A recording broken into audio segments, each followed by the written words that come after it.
You ask Tiger to solve. This deals with linear equations with one unknown.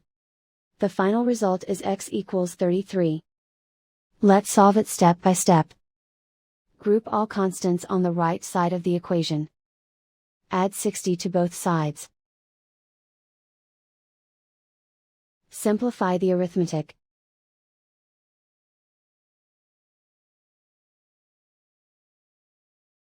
Isolate the x.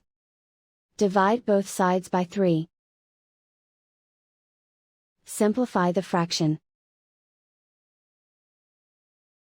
Find the greatest common factor of the numerator and denominator. Factor out and cancel the greatest common factor. And so the final result is x equals 33.